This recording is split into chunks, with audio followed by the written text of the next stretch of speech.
Bueno, vamos a continuar. Este será el último video, bueno, el penúltimo video.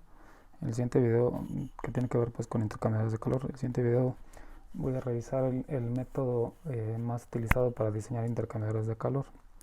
No que lo que hayamos visto no sirva, nada más que es un método más general. Lo que hemos visto hasta el momento solo funciona para intercambiadores de calor concéntricos, ¿sí? Bueno, todavía voy a hablar un poquito más de estos concéntricos o de los conceptos generales del flujo paralelo y el flujo a contracorriente, y después hablo de algunos casos especiales. Aquí ya les dibujé los perfiles de temperatura que se esperan, ya sea que operes en flujo paralelo o a flujo a contracorriente. Y lo que ya mencioné en el video anterior y en un video más antes fue el intercambiador que opera a flujo contracorriente es más eficiente que el de flujo paralelo. Entonces vamos a ver a qué se debe con estas figuras. Entonces las dos son gráficas de temperatura con posición, y lo que hice fue escribir aquí abajo el EP es la longitud del intercambiador. Digamos que esta es la longitud del intercambiador en donde los fluidos van de manera paralela, y esta de acá pues sería la longitud cuando están operando a contracorriente. Vamos a ver primero el paralelo, y lo que voy a hacer es marcar las diferencias de temperatura en algunas posiciones. Aquí tenemos una diferencia de temperatura, ya sabemos que no se mantiene constante.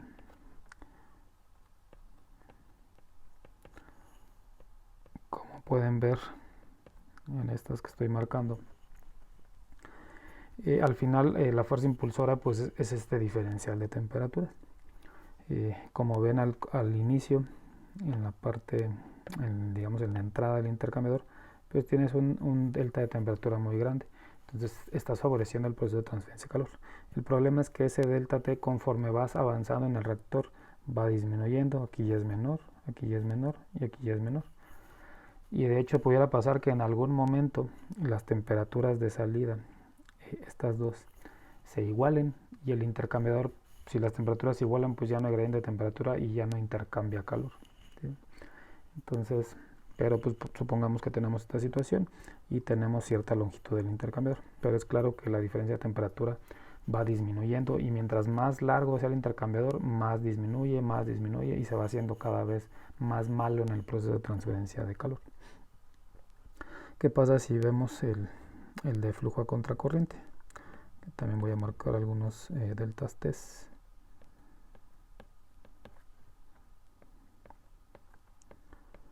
Y pues rápidamente pueden ver que no se presenta el problema que ocurre con el intercambiador de flujo paralelo.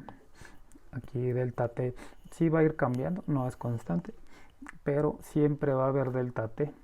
No importa en qué posición estés del intercambiador, si estás a flujo a contracorriente, lo que implica que entonces siempre está intercambiando calor. No va a pasar como en el paralelo, que eventualmente ya no intercambia. Sí, por esa razón es más eficiente. Ahorita digo en qué se traslada esa eficiencia, pero hasta aquí es más eficiente nada más por los deltas T, por nuestra fuerza impulsora. Como digo, lo que pudiera pasar, viendo otra vez el paralelo, lo que pudiera pasar es que, o el límite termodinámico, de acuerdo a los perfiles que están aquí, es si incrementamos la longitud, lo que va a pasar eventualmente es que TH0 va a ser igual a TC0 en el de flujo paralelo. Noten lo que pasó acá en el flujo a contracorriente. TC0, así como está dibujado aquí, TC0 es mayor que TH0. Sí, entonces nada más por operar a contracorriente puedes alcanzar, el fluido frío puede alcanzar una temperatura que supera la temperatura a la que sale el fluido caliente. En el flujo paralelo está esa restricción, no puedes superarla, ¿sí? Entonces eso también lo hace más eficiente, calienta mejor pues. ¿En qué se traslada esa eficiencia? Se traslada en el valor que tienes de LP y LC. Como transfieres calor más eficientemente, no necesitas un tubo tan largo. Entonces, comparando los dos sistemas, lo que va a ocurrir es para determinadas condiciones, para que sea pues equivalente a las mismas condiciones de los fluidos, la consecuencia va a ser que LC siempre es menor que LP. Necesitas un tubo más corto si operas a contracorriente, y eso representa pues un ahorro en inversión, ¿sí? Por eso es que el de flujo contracorriente es más eficiente y se traslada al final a gastos de inversión si vas a comprar un intercambiador o lo vas a construir. Bueno, entonces esta parte quedó ahí medio pendiente, y voy a hablar de casos especiales ahora.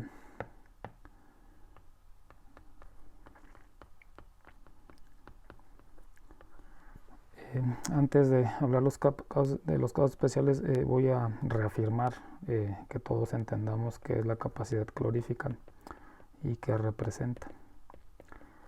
Entonces, la capacidad calorífica tiene unidades de energía por masa, por cambio de temperatura, ¿sí? Y de esas unidades podemos calcular, podemos establecer la definición de la capacidad de energía. Lo voy a escribir aquí. Es la energía necesaria para que un kilogramo de material aumente su temperatura 1 grado Kelvin, que como saben pues es lo mismo que 1 grado centígrado en cambios. Esa es la definición. Entonces, por ejemplo, el agua, el CP ya saben que depende de la temperatura, entonces vamos a tomar algún valor típico, pues no cambia tanto. Entonces el agua líquida tiene un CP alrededor de 4200 joules por kilogramo grado Kelvin. ¿Sí? ¿Qué implica esto? De acuerdo a la definición, si tienes 1 kilogramo de agua líquida, por ejemplo a 20 grados, 1 kilogramo de agua líquida,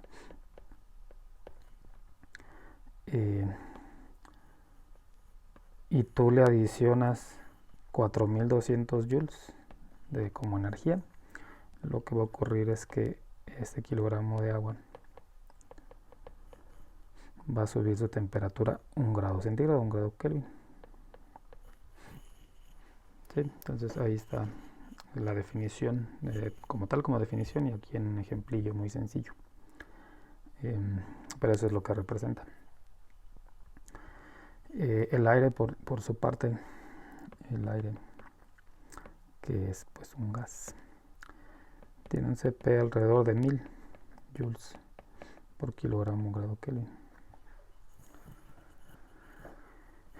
Entonces, en este mismo ejercicio, pues si tienes 1 kilogramo de aire a 20 grados centígrados y le adicionas 1000 joules, pues calientas ese kilogramo de aire a 21 grados centígrados. ¿Sí? Entonces, como ven, el cambio, partimos de la misma temperatura inicial y subimos pues 1 grado centígrado. La diferencia está en la energía. Acá en agua requieres pues 4.2 veces más que cuando es el aire. ¿Sí? Pensemos en 4, dejemos esto cerrado en 4000.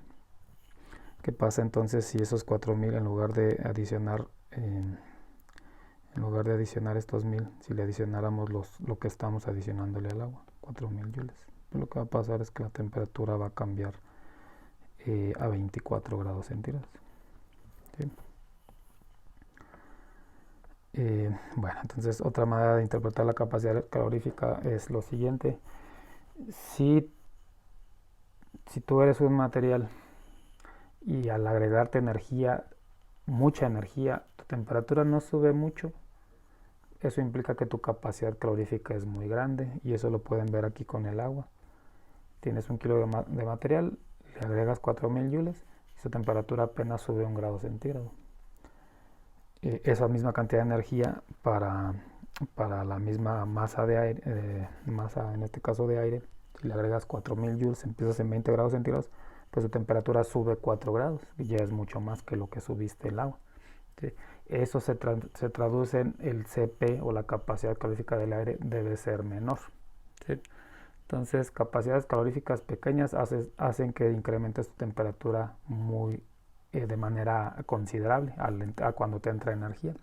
Y viceversa, si tu capacidad calorífica es muy grande, necesitas que entre muchísima energía para que suba la temperatura considerablemente.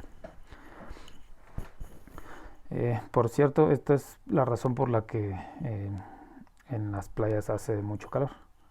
En las playas del Pacífico, donde todavía no nos tocó, no alcanzamos el deshielo, el sol calienta el agua de la playa. ¿Sí? Lo voy a tratar de representar acá. Entonces este va a ser el mar, agua más sal, y el sol por acá pues lo está calentando por radiación. Esa sería la fuente de energía, y el agua pues empieza a subir su temperatura, se empieza a calentar. Pero de lo que estoy diciendo es, si el agua sube su temperatura, aunque haya subido nada más 1 grado centígrados, implica que entró muchísima energía, ¿sí? Por su capacidad calorífica muy grande que tiene. Entonces se calienta el agua, piensen que sube 1 grado, ¿sí? Y fluye el aire por acá arriba. Y lo que va a pasar va a ser una transferencia de calor del agua que calentó el sol hacia el aire del ambiente, ¿sí?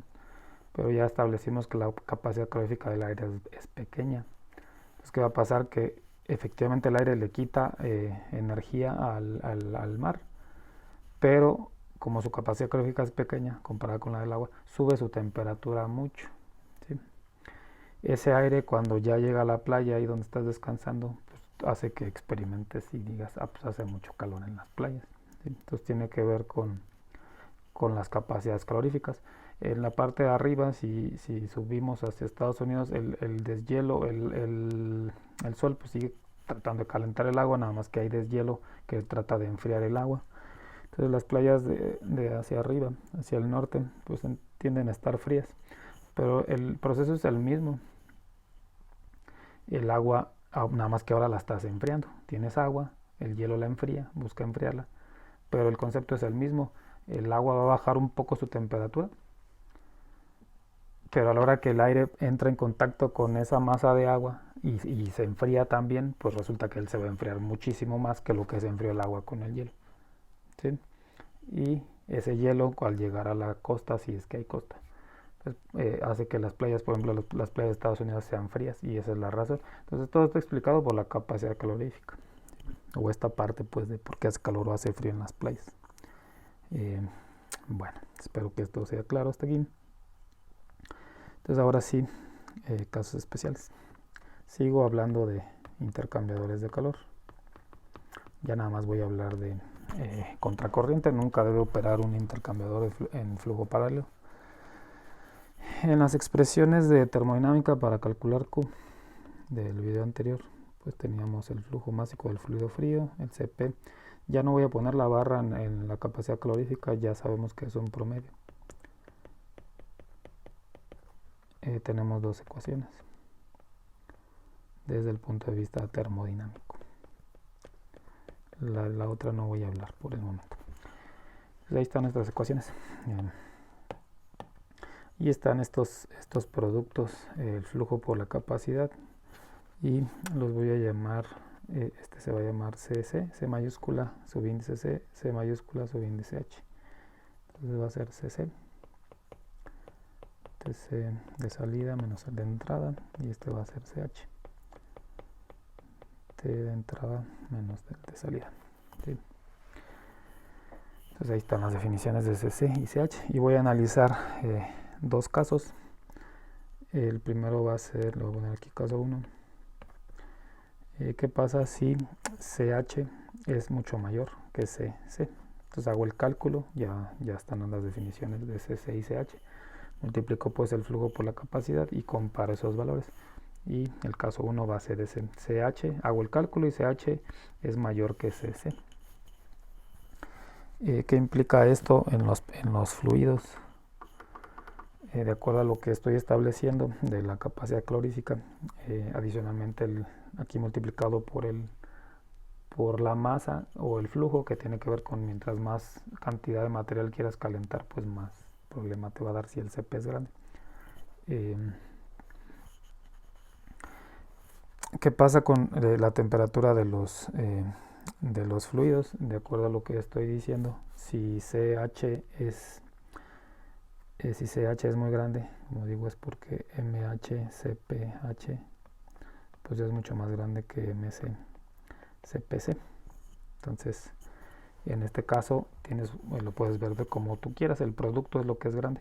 Entonces podemos pensar que tenemos un flujo alto del fluido caliente, un valor grande pues de este, y adicionalmente tiene un CP grande. Pensando en el caso del agua que yo decía, pues era, pensemos que es el agua, pues esa parte.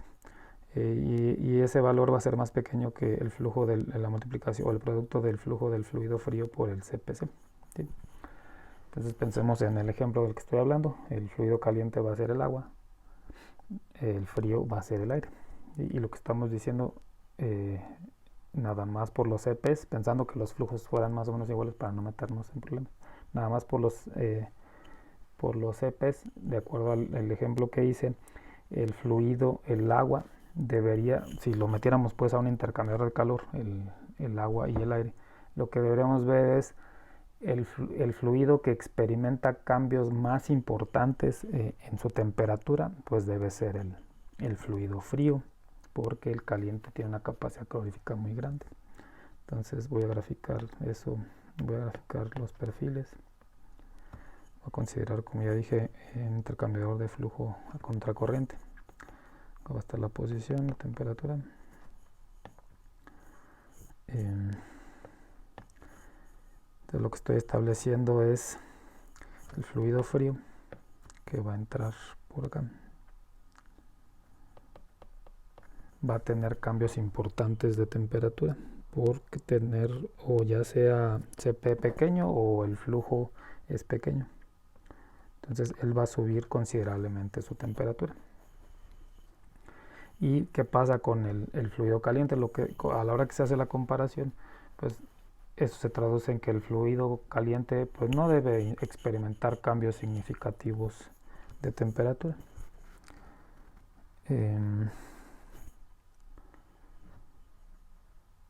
Entonces voy a dibujar ese perfil. Entra por aquí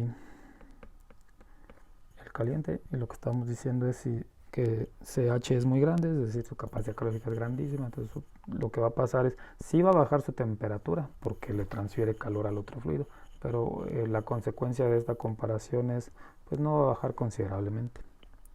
Entonces va a parecer que es más o menos constante. ¿Sí? Este sería el caso, esta sería la situación. THI pues sería muy parecido a TH0 para este caso. Y el fluido caliente, como digo, es el que experimenta cambios de temperatura más importantes. La consecuencia también que tiene esto es no puedes ya usar esta ecuación, porque si THI tiende a ser TH0, pues te va a decir que Q es 0. ¿Sí? Entonces, para este caso especial, solo puedes usar esta ecuación. ¿Sí? Bueno, ¿qué pasa si están al revés? CC ahora es mucho más grande que CH. Entonces, pues ahora es al revés. El fluido que experimenta cambios más importantes, pues ahora es el fluido caliente. El fluido frío sí va a subir su temperatura, pero no va a subir de manera considerable por las restricciones estas de capacidad calorífica de las que estoy hablando.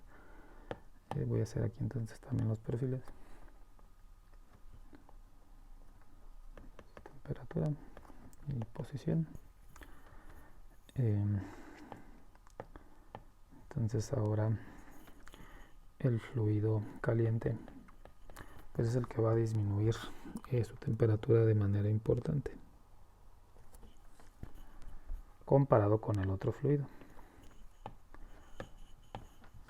el otro va a entrar por acá y pues prácticamente va a ser constante su temperatura. ¿Sí? Aquí entonces en este caso pues las temperaturas de entrada y de salida del fluido frío pues son esencialmente la misma. Entonces no puedes usar esta ecuación.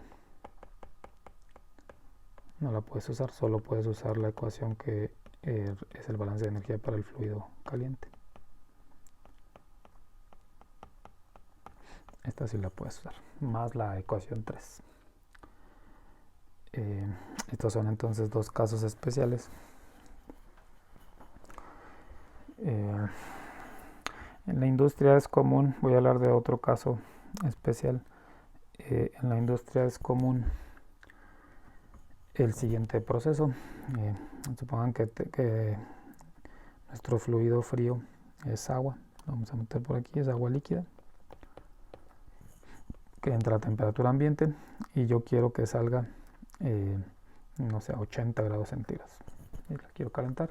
La meto entonces a un intercambiador de calor y en la industria es común utilizar vapor para hacer calentamiento. Entonces, vapor de agua, entonces vamos a meter vapor de agua, lo vamos a meter a una atmósfera y va a estar saturado, lo que implica que va a entrar a 100 grados.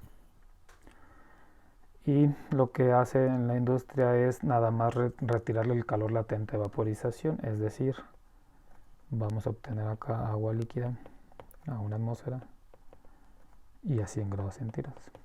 ¿Sí?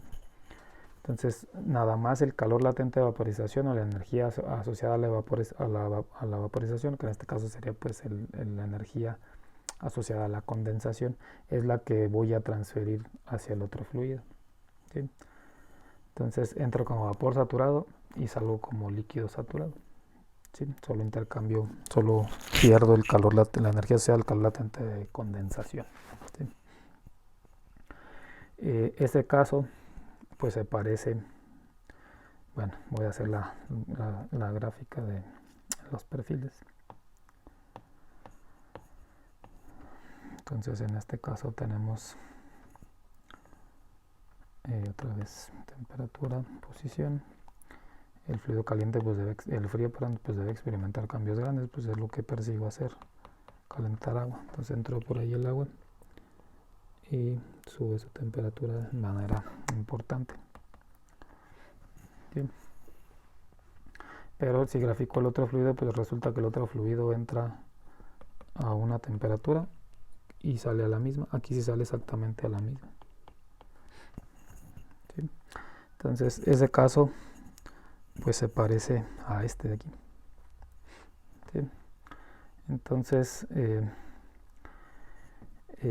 pero en este caso, aquí le voy a poner caso 3, sería vapor condensándose.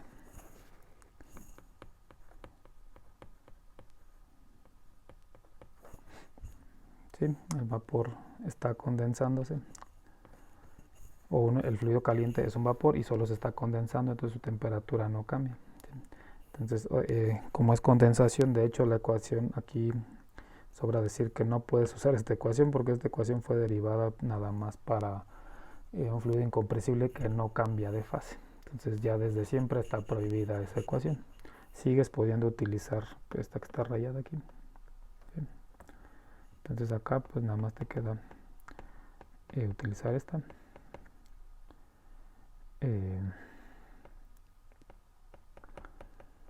Y pudieras usar, si lo necesitas, la mayor parte del tiempo no lo vas a necesitar, solo necesitas establecer pues, a qué temperatura entra y eso fija a qué temperatura sale. ¿Sí? Bueno, ese sería el caso 3. Y un caso más sería pues, el proceso inverso. Entra un líquido saturado y sale como vapor. ¿Sí? Entonces vamos a hacer ese cuarto caso. Líquido entra líquido a punto de ebullición.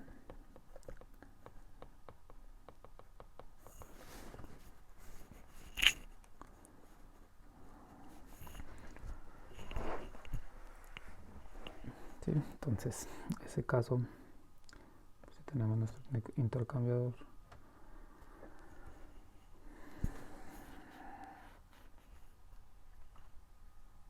y pues digamos que él es el que entra por aquí.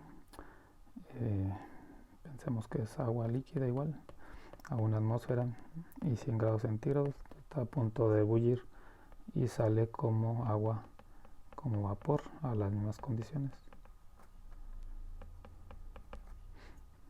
¿Sí? El otro fluido pues no voy a hablar de él, nada más vamos a ver que entra por aquí, sale por acá y baja su temperatura porque está transfiriendo calor hacia acá para poder evaporar esa agua. Entonces, este caso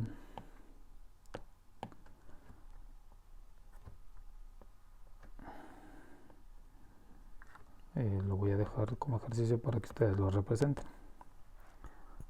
¿Sí? Para que ustedes representen cómo serían los perfiles. Bueno, ese sería el caso número 4. El más común es el 3, ¿sí? Para, como digo, en la industria. Bueno, esos serían los casos. Y eso sería todo para este video. Y en el siguiente video estaremos hablando entonces del método que vamos a usar más general para diseñar intercambiadores de Cross.